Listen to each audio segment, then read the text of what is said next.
السلام علیکم ورحمۃ اللہ وبرکاتہ۔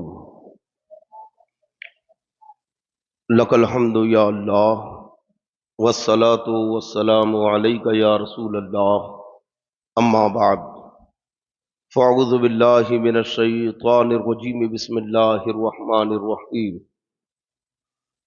لا یغیر اللہ ما بقوم حتی یغیروا ما بانفسہم۔ صدق اللہ مولانا عظیم وبلغنا رسولہ النبی الکریم، ونحن علی ذالک لمن الشاہدین والشاکرین والحمد للہ رب العالمین۔ بارگاہ رسالت میں درود پاک کا ہدیہ پیش کریں۔ اللہم صلی وسلم بارک علی سیدنا مولانا محمد طب القلوب ودوائیہا وعافیت الابدان وشفائیہا ونور الابصار وضیائیہا وآلہ وصحبہ دائما ابدا۔ غوث اعظم بمن بے سر و ساما مدد، قبلہ دی مدد، کعبہ ایما مدد۔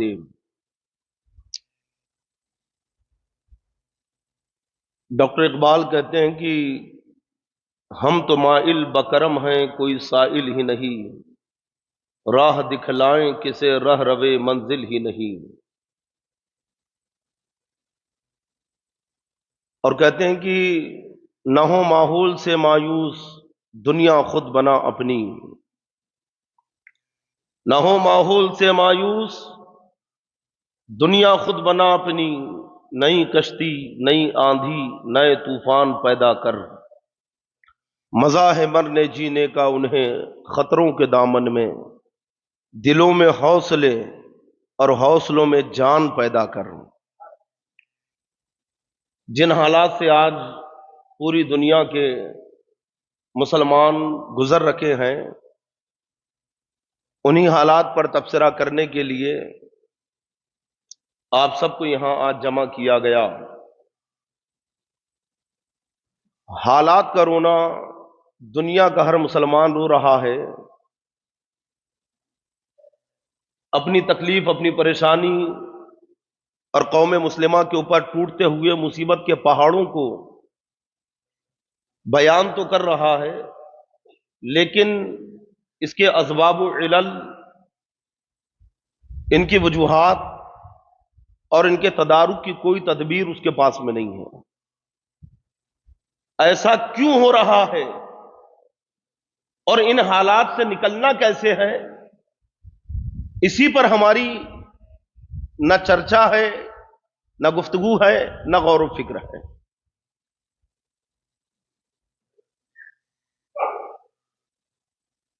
دعا کا سہارا سب لے رہے ہیں اور لینا بھی چاہیے، کیونکہ دعا مومن کا ہتھیار ہے۔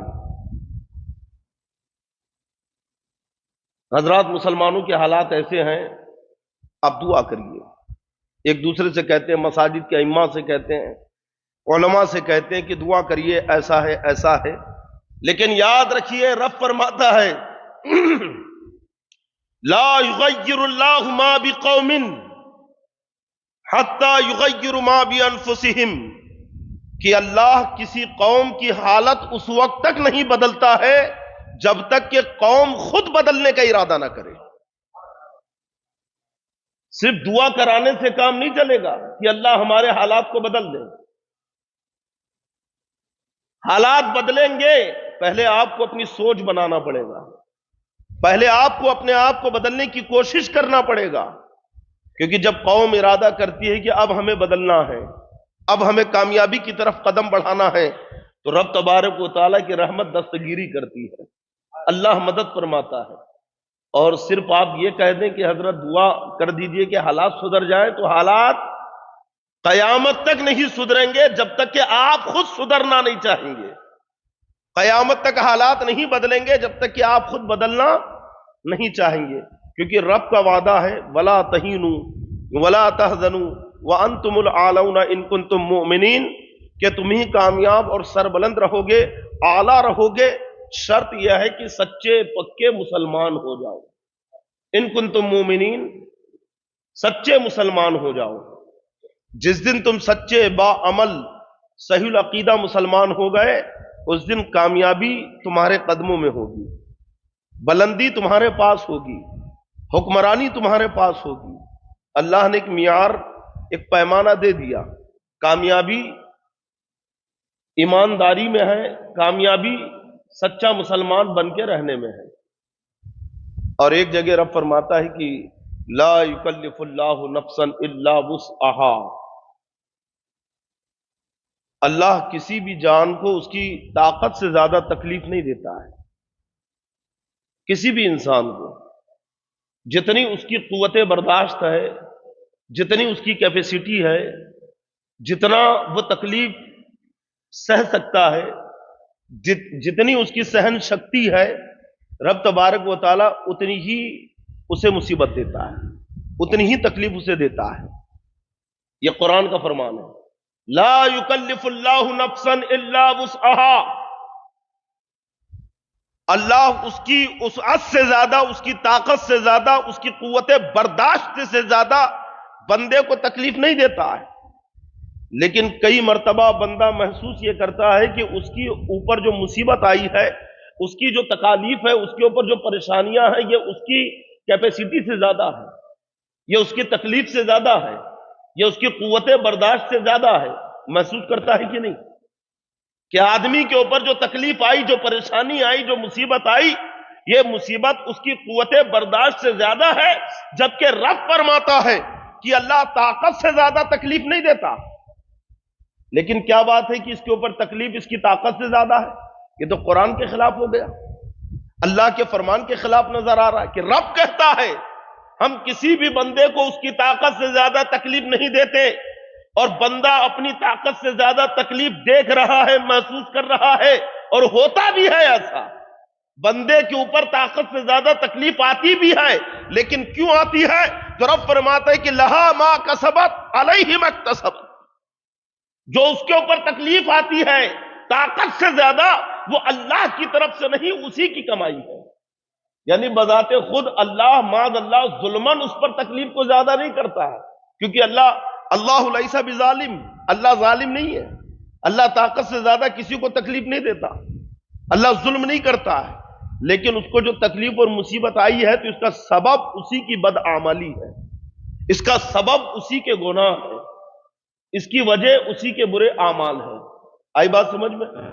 اللہ کی طرف سے جو تکلیف آزمائش کے لیے آتی ہے وہ تو بندے کی طاقت کے مطابق آتی ہے، لیکن اب سہن شکتی سے زیادہ، آپ کی قوت برداشت سے زیادہ آپ کو تکلیف جو محسوس ہو رکھی ہے، یہ ہماری بدعمالی کی وجہ سے ہے، ہمارے گناہوں کی وجہ سے ہے، ہمارے برے کاموں کی وجہ سے ہے، اللہ اور اس کے نبی صلی اللہ تعالی وسلم کی نافرمانی کی وجہ سے.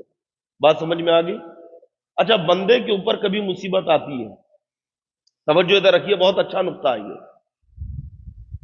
اور یہ نقطہ ذہن نشین کریں تاکہ آپ دوسروں کو بھی بتائیں. بندے کے اوپر تکلیف اور مصیبت آتی ہے تو کبھی یہ مصیبت اللہ کی طرف سے آزمائش اور امتحان ہوتی ہے. میدان کربلا میں امام حسین کے اوپر مصیبت آئی، کتنی تکلیفیں آپ نے برداشت کی، یہ اللہ کا امتحان تھا، یہ اللہ کی آزمائش تھی. اور کبھی کبھی جو بندے کے اوپر تکلیف آتی ہے یہ اللہ کا عذاب ہوتی ہے. کیا ہوتی ہے؟ اچھا، تکلیف تو ایک جیسی ہوتی ہے، پریشانی اور مصیبت تو ایک جیسی. اب آپ اندازہ کیسے لگائیں گے، آپ کو پتہ کیسے چلے گا کہ میرے اوپر جو مصیبت آئی ہے وہ اللہ کا امتحان ہے یا اللہ کا عذاب ہے؟ بات ذہن میں آئی؟ سوال اٹھا، جواب چاہتے ہیں؟ پوری توجہ رکھیں. مصیبت آپ کے اوپر آئی، تکلیف آئی، اب آپ کیسے پتا کریں گے کہ یہ اللہ کی آزمائش ہے یا اللہ کا عذاب ہے؟ کہ جن تکالیف سے میں گزر رہا ہوں، کہیں یہ مجھ پر اللہ کی مار تو نہیں ہے، اور کہیں یہ اللہ کا امتحان تو نہیں ہے. کیونکہ اللہ کی ایک شان یہ ہے کہ جب کسی بندے کو وہ قریب کرنا چاہتا ہے تو اسے آزمائش میں مبتلا کرتا ہے، تکلیفوں میں ڈالتا ہے. اور جب بندہ تکلیف اٹھاتا ہے تو اللہ تعالیٰ اس کو گناہوں سے صاف کر دیتا ہے، اور جب گناہوں سے پاک کر دیتا ہے تب اسے اپنا قرب عطا فرماتا ہے. یہ تو ہو گئی وہ مصیبت جو اللہ کی طرف سے آزمائش ہے. لیکن کبھی مصیبت اللہ کی طرف سے عذاب بھی ہوتی ہے. تو علامہ ابو القاسم قشیری رحمت اللہ علیہ رسالہ قشیریہ میں تحریر فرماتے ہیں کہ اگر بندے کے اوپر مصیبت آئے، آپ کیسے پتا کریں گے کہ یہ اللہ کا عذاب ہے یا اللہ کا امتحان ہے؟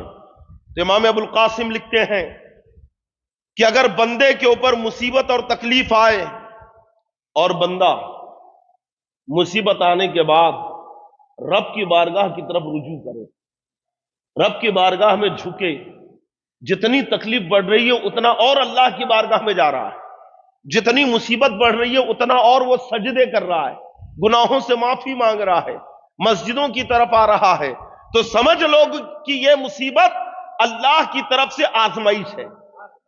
اور اگر مصیبت آنے کے بعد، تکلیفیں پڑنے کے بعد بندہ اگر اللہ کی بارگاہ سے دور بھاگے، گناہوں سے توبہ نہ کرے اور اللہ کی بارگاہ سے دور ہو جائے، تو سمجھ لو کہ یہ اللہ کا عذاب ہے۔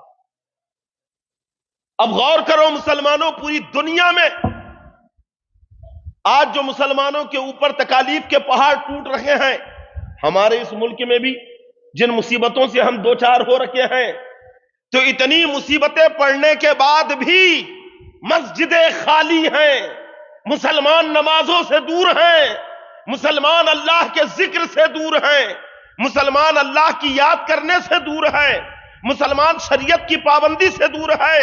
تو اندازہ لگاؤ اور خود فیصلہ کرو کہ اب یہ جو مصیبتیں ہم پر آ رکی ہیں، یہ اللہ کا عذاب ہے یا اللہ کا امتحان ہے؟ بات ذہن نشین ہوئی کہ اتنی مصیبتیں پڑنے کے بعد بھی مسجدیں خالی، اتنی تکلیفیں ہونے کے بعد میں بھی نمازیوں کی قلت، اتنا سب کچھ سہنے کے بعد بھی مسلمانوں کی زبان پر اللہ کا نام نہیں۔ جمعے کے دن آئے، 2 رکعت پڑھے، چلے گئے، سوچے ہم نے مسلمان ہونے کا حق ادا کر دیا۔ تو ان کے اوپر اب جو تکلیفیں اور مصیبتیں آ رکھی ہیں، یہ امتحان ہے یا عذاب ہے؟ آپ خود فیصلہ کر سکتے ہیں۔ آج بالخصوص جو فلسطین کے مسلمانوں پر ظلم و ستم ہو رہا ہے، جو وہاں پہ ظلم و بربریت کا بےہودہ ناچ ناچا جا رہا ہے، پوری دنیا کے لیے لمحہ فکری آئے، پوری دنیا کے مسلمانوں کے لیے آج ان پر مصیبت کے وہ پہاڑ ٹوٹے، خدا نہ کرے کل اگر تم پر آ گئے تو۔ اس لیے ایسی مصیبت آنے سے پہلے ہی رب کی بارگاہ میں جھک جاؤ، سچے پکے مسلمان ہو جاؤ، حرام اور ناجائز کاموں کو چھوڑ دو، شریعت مطہرہ کے پابند ہو جاؤ، تاکہ اسی میں آپ کی دنیا اور آخرت دونوں کامیاب ہو جائے۔ ابھی آپ نے ہمارے محب گرامی حافظ تقی صاحب سے تاریخ کے حوالے سے بیان سنا، بتایا نا کہ اگر ہم اپنے اسلاف کی تاریخ کو دیکھیں تو قسم خدا کی جو کارنامے انہوں نے انجام دیے ہیں، آج ہم پوری جماعت بھی مل کر وہ کارنامہ انجام دے تو نہیں دے سکتے جو کام انہوں نے کیا۔ سلطان صلاح الدین ایوبی نے اپنی پوری زندگی گھوڑے کی پیٹھ پہ گزار دی ہے۔ ان کے استاد نور الدین زنگی رحمت اللہ علیہ عزم مصمم کیا دونوں نے کہ ہم بیت المقدس کو آزاد کرا کے رہیں گے، اور کیا انہوں نے۔ صلاح الدین ایوبی نے کیا، بیت المقدس کو فتح کیا۔ وہ ولولہ انگیز تاریخ آپ کی، اور صلاح الدین ایوبی وہ بہادر جوان مرد، متقی، پرہیزگار، اللہ کے نیک بندے اور بہادر سپہ سالار تھے کہ جن کے اوپر حسن بن صباح کے فدائیوں نے 5 حملے کیے، 5، اور ایک حملے میں بھی وہ کامیاب نہیں ہوئے، ورنہ فدائیوں کے ایک حملے سے بھی کوئی نہیں بچا ہے، اور یہ 5 حملوں کے بعد بھی بچ گئے، کیونکہ اللہ نے صلاح الدین ایوبی کا انتخاب کر لیا تھا بیت المقدس کی فتح کے لیے۔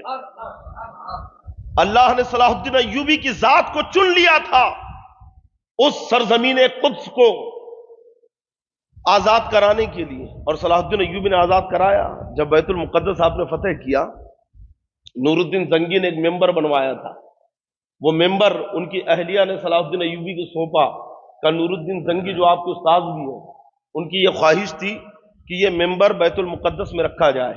صلاح الدین ایوبی وہ ممبر فتح کے بعد لے کر پہنچے، اور وہ صلیب جس کے بارے میں یہودیوں کا گمان تھا نصرانیوں کا کہ اسی پر عیسیٰ علیہ السلام کو سلی دی گئی ہے نا، حالانکہ عیسیٰ علیہ السلام کو سلی نہیں دی گئی ہے، زندہ آسمان پہ اٹھایا گیا، یہ ہمارا عقیدہ ہے۔ تو وہ صلیب وہاں رکھی تھی جس کے بارے میں ان کا وہ گمان تھا، انہوں نے اس صلیب کو توڑ دیا تھا۔ اور صلاح الدین ایوبی نے جب بیت المقدس فتح کیا، اللہ کا شکر ادا کیا، وہاں پہ نماز ادا کی، آنکھوں سے آنسو جاری ہو گئے۔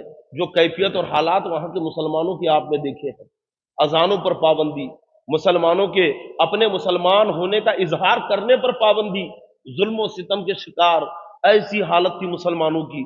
صلاح الدین ایوبی نے جب فتح کیا تو وہاں کے مسلمانوں کے حالات دیکھ کر رونے لگے، آنکھوں سے آنسو جاری ہو گئے۔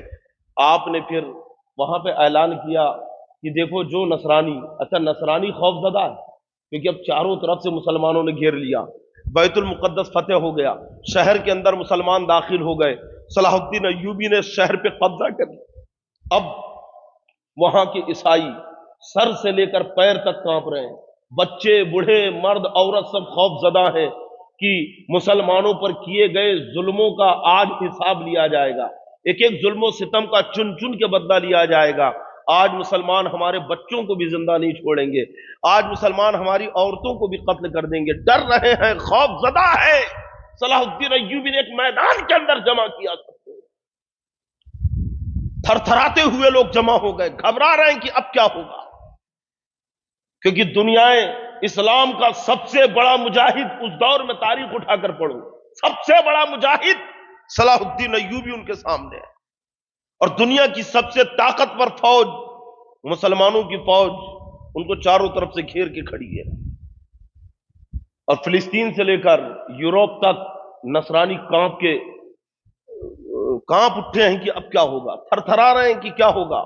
یورپ کے اندر عیسائی گھبرانے کہ ہماری قوم کا کیا ہوگا، لیکن صلاح الدین ایوبی نے اعلان کیا کہ جسے یہاں رہنا ہے وہ رہے، اور جسے یہاں سے جانا ہے وہ اپنے ہتھیار یہیں پہ چھوڑ دے اور اپنے بیوی بچوں کے ساتھ یہاں سے جہاں چاہے وہاں چلے جائے، اجازت ہے، نہ کسی کے بچے کو قتل کیا جائے گا، نہ کسی بوڑھے پر ہاتھ اٹھایا جائے گا۔ آج صلاح الدین سب کو امان دیتا ہے، جسے جانا ہے چلے جائے۔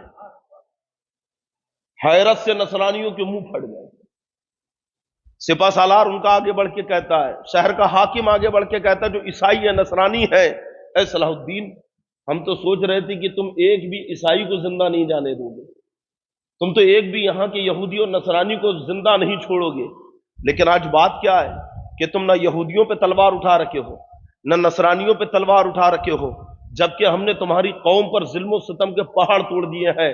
تو صلاح الدین ایوبی نے کہا تھا کہ ہم مصطفیٰ جان رحمت کے غلام ہیں، ہم اسلام کے ماننے والے سچے مسلمان ہیں کہ جب دشمن ہتھیار ڈال دیتا ہے تو ہم تلوار نہیں اٹھایا کرتے، جب دشمن اپنی شکست تسلیم کر لیا کرتا ہے تو ہم ان کی گردنیں نہیں کاٹا کرتے ہیں، کیونکہ اسلام نے لڑنے کا حکم دیا ہے، ظلم کرنے کا حکم نہیں دیا۔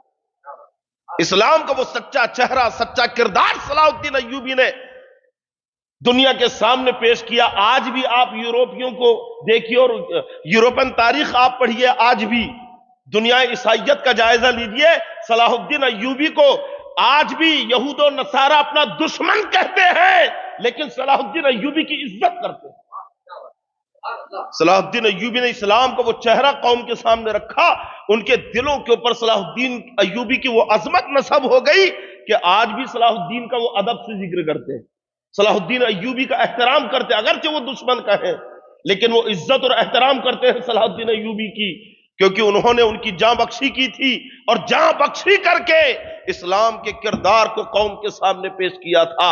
آج ہم کہتے ہیں پوری دنیا کے یہود و نصارہ سے، یہ وہی فلسطین ہے، یہ وہی ارض مقدس ہے، یہی وہ بیت المقدس ہے، اور وہیں پہ وہ مسجد اقصی ہے کہ جہاں صلاح الدین ایوبی نے نور الدین زنگی کا بنایا ہوا ممبر رکھا تھا۔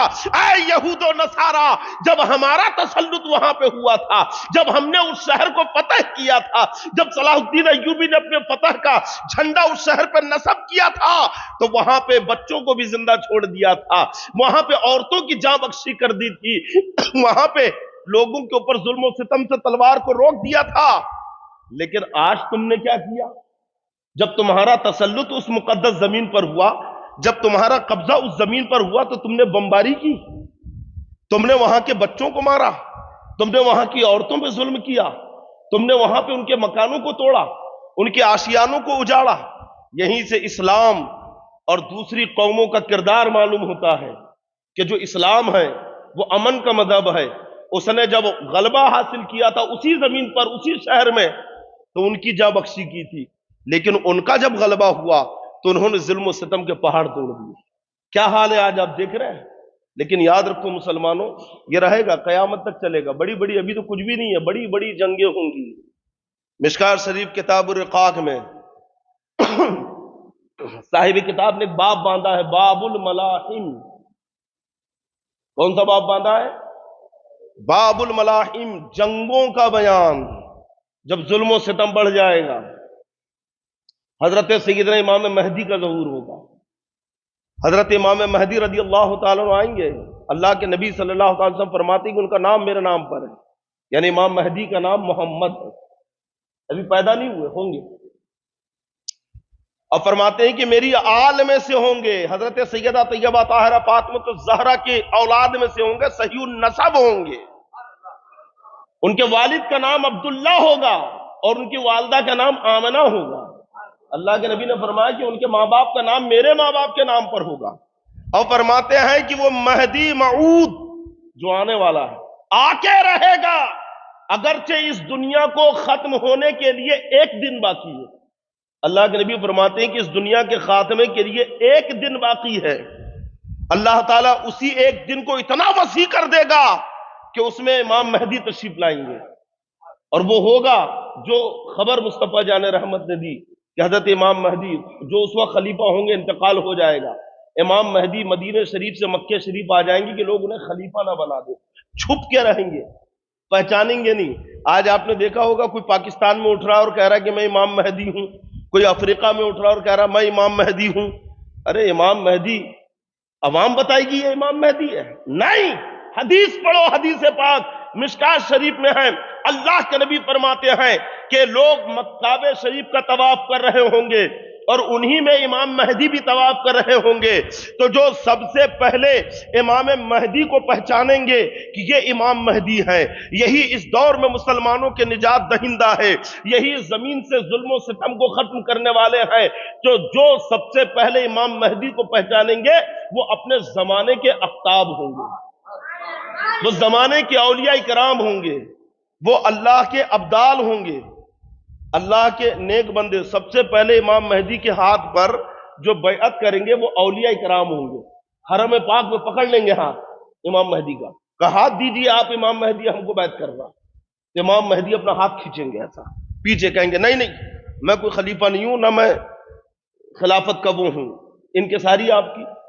تو غیب سے آواز آئے گی، حدیث پاک میں اللہ کے نبی فرماتے ہیں کہ غیب سے آواز آئے گی کہ ھذا خلیفۃ اللہ، یہ اللہ کا خلیفہ ہے۔ تو پھر امام مہدی ہاتھ بڑھا دیں گے، پھر حرم میں اس وقت جتنے اولیاء کرام ہیں وہ سب آپ کی بیعت کریں گے، آپ کو خلیفہ مانیں گے۔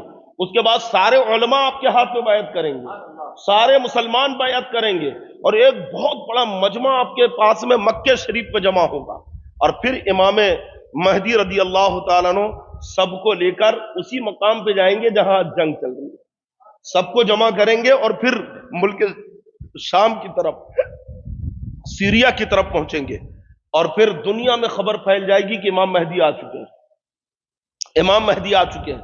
دمشق پہنچیں گے، دمشق ملک شام بھی ہے، اور پھر پوری دنیا سے لوگ آپ کے پاس لشکر میں جمع ہوں گے، جگہ جگہ سے لوگ اکٹھا ہوں گے، اور پھر دمشق میں جب امام مہدی پہنچیں گے تو وہاں پہ بہت بڑا لشکر جمع ہو جائے گا، بہت بڑا لشکر، اور پھر فجر کی نماز کا وقت ہوگا اور اقامت ہو گئی ہوگی، اور اسی وقت حضرت سیدنا عیسیٰ علیہ السلام آسمان سے اتریں گے، ہے نا۔ جو کہتے ہیں میرے مصطفیٰ کو علم غیب نہیں ہے، وہ حدیثیں پڑھے، حدیثیں۔ اللہ کے نبی فرماتے ہیں مشرق کے دمشق کی جامع مسجد کی مشرقی مینار میں، مشرقی مینار پر حضرت عیسیٰ علیہ السلام اتریں گے۔